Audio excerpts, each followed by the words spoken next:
Hi everyone! So I decided to redraw one of my drawings from 3 years ago. This drawing is pretty special to me thanks to you guys' positive reaction to the speed paint, which is the reason I actually continued this channel. I want to see how far I've come since then and share with you all the things I've learned in these 3 years. This is the original drawing.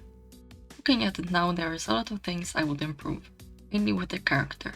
Pose is a bit stiff, the face looks a bit weird, and the clothing folds don't really make sense. Clouds are shaped weirdly and look flat. The only thing I'm happy with are the colors. With all that in mind, I created a new sketch. To make the pose look more dynamic, I added more angles, which creates a curved line of action, when it was straight before. Also changed the perspective, so we're looking at the character from below and not straight on. Makes the character look like they exist in a 3-dimensional space and not standing in front of a 2D backdrop. While drawing the face, I fixed the proportions a bit. Overall, the way I've been drawing characters has changed the past 3 years, but I'm still not completely satisfied with my style. Definitely the thing I struggle with the most. I also wanted to put more detail into the hair and draw more individual strands. Recently, I've been trying to give hair strands more 3-dimensional forms.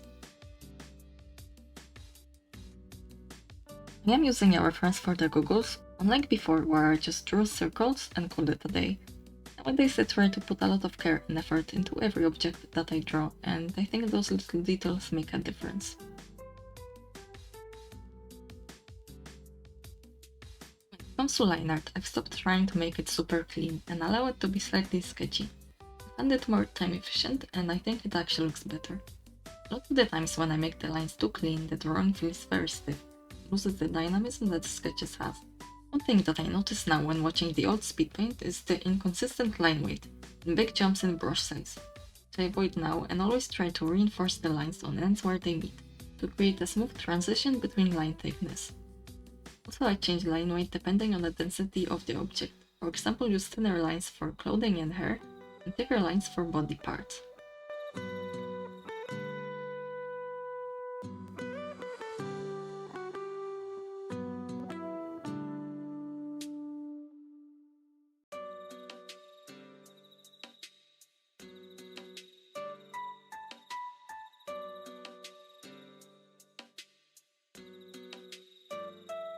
In the past, when doing flat colors, I used to rely a lot on layer mode. For example, putting the flat colors on a layer set to overlay mode over one single color, to make it match the background. While it's not that much of a problem in the particular drawing I'm recreating, it's definitely present in my other art. I do still use those methods to some degree, but I try to make the flat colors stand a bit on their own and create color schemes that look good without layer modes. I've been avoiding having big blocks of one color by adding some gradients that create depth. For example, I added a light blue gradient in the back of the hair to both enhance the shape language of the hair and added nice contrast to all the warm tones in the drawing. I've also been trying to avoid having the character covered in shadow, because it would make all the colors look samey, and the character would just become one big blob. Instead, I've been using lighting to make it stand out from the background and try to keep the colors intact. So now we move on to the clouds. My main objective was to have a more realistic shape and create different layers of clouds, one further away and others closer. That would give it a background depth and make it look like actual 3-dimensional space. I did try to use a similar color scheme to before, although it ended up quite different. It took me a while to figure out the shape of the clouds, since I wanted it to fit the looking from below perspective I had for the character.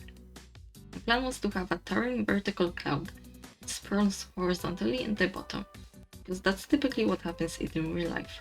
I tried to highlight the different sections of the clouds using different colors and shadows. In the old drawing, the biggest problem with the cloud is the lower section, which looks very washed out compared to the top. The contrast and values should be somewhat consistent throughout the entirety of the cloud. Another thing I changed was adding a layer of clouds in front of the big cloud, which is a lot darker.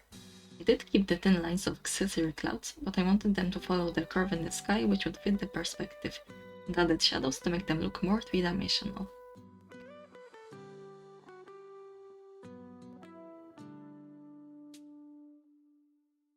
Just like in the old drawing, I added rim lighting to the character to make them stand out against the background. A thing I've been doing lately is using an airbrush around the edges of the light to soften them and add a glow effect. I've also been adding some additional light in the middle of the character, which helps to make it pop a bit more. My shading method hasn't actually changed much since then. I still do it on a layer on multiply mode. This time I actually tried linear burn for a while, because I've seen a thread on Twitter where people said it creates more interesting colors. But I found it a bit clunky and inconsistent, so I went back. It might just be a Clip Studio Paint thing because layer modes work a bit differently in each program. So let me know what are your experiences. Anyways, I am trying to make my rendering more detailed and realistic nowadays. I tend to use varying values and also change the shading color depending on which flat color I'm shading. I also think my understanding of clothing folds has improved a little. How to use shadows to show how the fabric is shaped. Here I actually decided to erase the line art for the clothing folds because it wasn't working for me.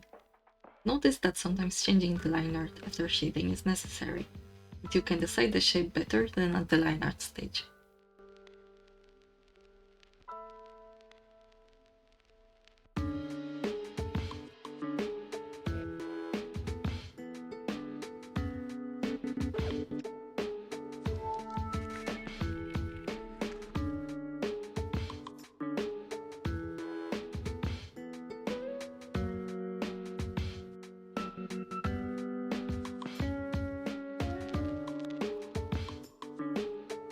Another thing I've been doing lately is adding highlights and adding some cool toned lighting on the parts covered in shadow.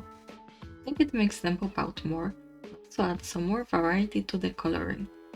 I also added some more warm lighting on hard light mode, which gives some more realistic lighting.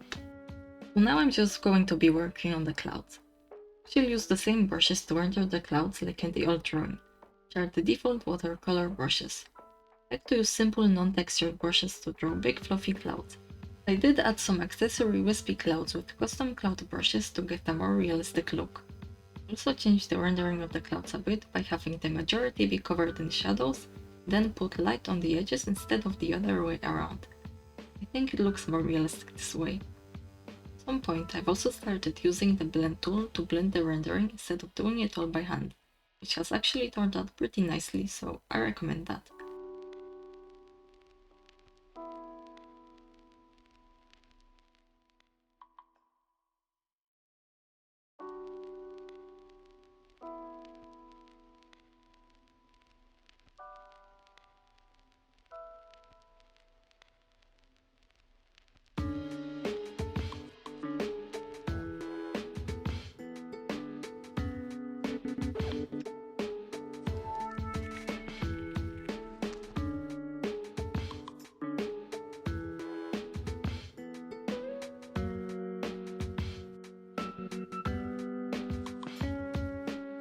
So at some point I decided to change the eyes because I didn't like the way they looked.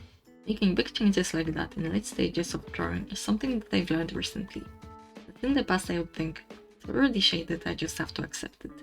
Now if I see something I don't like, I just change it, even if it's annoying. Now I will add some finishing touches like more shading and lighting in certain places.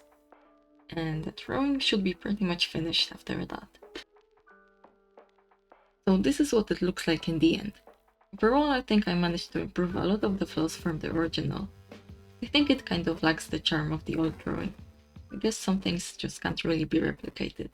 I hope you found this video interesting and maybe got some ideas on how to improve your art. Let me know if you have anything you'd like me to make a video about, and thank you for watching. Bye bye!